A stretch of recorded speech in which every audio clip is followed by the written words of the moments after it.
in order to have any positive meaning in your life, you have to have identified a goal, and you have to be working towards it. And there is a technical reason for that, and the technical reason, as far as I can tell, is that the circuitry that produces the kind of positive emotion that people really like is only activated when you notice that when you're proceeding towards a goal that you value. And so that means that if you don't have a goal that you value, you can't have any positive emotion. So technically that's the incentive reward system, and the underlying circuitry is dopaminergic, and when that circuitry is activated, then it's part of the exploratory circuit. It gives you the sense of being actively engaged in something worthwhile. And that's, you tend to think of positive emotion as something produced by reward, but there's two kinds of positive emotion. One is the reward that's associated with satiation, and that's consummatory reward, and that's the reward you get when you're hungry and you eat. But the thing about eating when you're hungry is that it destroys the framework within which you were operating, right? It's time to eat. Well, you eat, and then that framework's no longer relevant, so the consummatory reward eliminates the value framework, and then you're stuck with, well, what are you going to do next? And so the consummatory reward has with it its own problems, but the incentive reward is constantly what keeps you moving forward. And incentive reward, because it's dopaminergic, also is analgesic, literally analgesic. So if you're in pain, you take opiates, and that will cut the pain, but so will psychomotor stimulants like cocaine or amphetamines.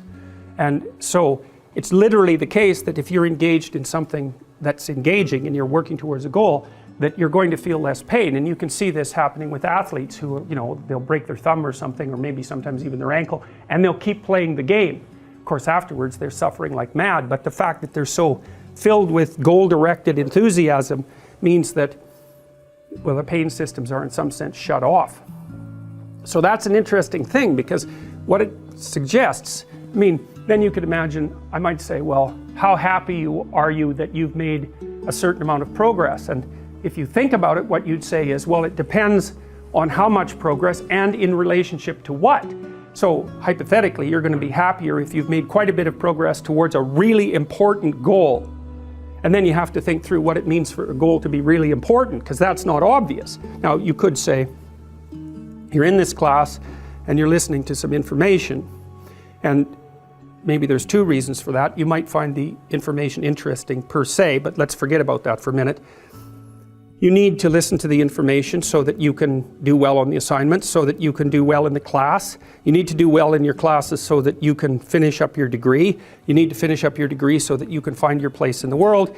You need to do that so that you're financially stable, and maybe you can start a family and have a life, and that's all part of being a good person, something like that.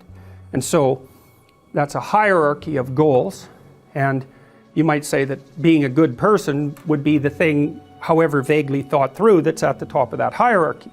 And then when you're doing things that serve that ultimate purpose, then you're going to find those more meaningful, and that meaning is actually produced as a consequence of the engagement of this exploratory circuit that's nested right down in your hypothalamus. It's really, really old.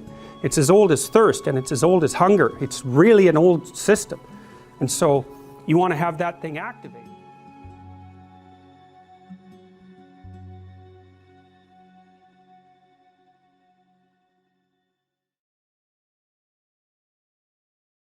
You speak frequently in your lectures about, I guess, the war between good and evil, or the struggle of life really is a struggle between good and evil being at the core of a conscious, lived existence. And I guess on that note, if you were 100% certain that there was no afterlife, would you still be able to preach that there's a positive meaning in life? If you were 100% certain. Some atheists seem to be 100% certain, and yet they still preach that there's some positive meaning to life. Would you be one of those, or would you turn into Cain, so cynical? I think that, well, as far as I'm concerned, one of the things I learned from studying 20th century history is that, even if you take the most cynical of ideas, let's say that life is irredeemable suffering and perhaps isn't even justified because of that, it still seems to me that you have an ethical duty, let's say, to live in a manner that reduces that to the degree that that's possible. And so And I think that that can be experienced as meaningful in some sense independently of the transcendent context. Now, I don't exactly know how to strip off the transcendent context, because one of the things I would say that's happened to me is, because I've spent so much time looking at the horrible things that people have done, is that it's like Jung said that this is one of his famous quotes. He said, "No tree can reach up to heaven unless its roots reach down to hell." And so as I've dug deeper into the depravity of human beings, my sense of the possibility of human beings has also grown, what would you say, in proportion. And until I've become convinced actually that good is a more powerful force than evil, even though evil is an unbelievably powerful force. And so I can't really strip the transcendent away. Now, what bearing that has on eternity, say on an afterlife, I mean, I can't say anything about that. The only thing I guess I can say is that there are many things about being that we don't understand in the least. And we don't understand the nature of consciousness or the nature of time. So I wouldn't despair about that. But yes, I think that life can still be meaningful without there being a necessity of an afterlife.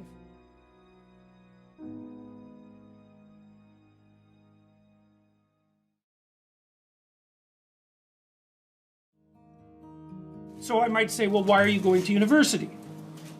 Or I might say, what are you doing right now? And then the answer would be, well, I'm sitting in class. And then the question would be, well, why are you sitting in class? And the answer to that would be, well, because I want to take this course. And why? Well, it's because I want to get my degree. So why? Well, because I want to be prepared for a career and a productive and high quality life when I get out. Well, why? Well, you can keep saying why pretty much indefinitely, and as you answer, you go farther and farther out in time scales. Now, it's a tricky thing, because one of the things I might tell you, this is a very complex cognitive problem, is, well, where should you stop? So, for example, I could say to you, do you want $100 an hour, or do you want 50,000 years in 75 years? You're going to think, well, probably take the $100 now. Well, how about in 200 years? It's like, well, I'm not going to be there. I'll take the $100 now. Well, so obviously thinking out 200 years is not that helpful. Now you might think, well, no, you should calculate the effects of your actions on the vastest time span possible, and include the largest number of people, if you're really going to equilibrate it. But the problem is you can't do the computations, because you get this thing called combinatorial explosion happening, which is that it's like a chessboard. You make one move, okay, fine. But then you could make 4, and then with each of those you could make 4 more, and then with each of those you could make 4 more, and soon if you're looking 20 moves ahead, it's like there's so many moves that the other person could possibly make that looking that far ahead is pointless. You can't do the computations. And so we don't know how far you should look into the future. It depends on how stable your environment is. But 1 month seems okay. A year, yeah. 3 to 5 years, that's what I'll have you do when you do the future authoring program. 20 years? Probably not. And the reason for that is the margin of error in your prediction grows so large that your prediction isn't worth anything. And you can really see how that's the case now, because like, what's it going to be like in 20 years? When I was a kid, I used to read science fiction. It was like plausible accounts of the potential future. It's like, now? Who knows? Anything could happen. Anything could happen. You could be 3/4 robot in 20 years. You could have a lifespan of 10,000 years. I mean, we just do not know. We could be living in caves again with everything in ruins. We don't have a clue what's going to happen. So 20-year span, I would say, get friendly with computers. So 20-year span's too long. So, okay, anyways, what I'm pointing out is that you have to calculate what you're doing across multiple spans of time, and in that combination, in combination with many, many people. And that makes things very complex, but that's how you're building the structures that you live with.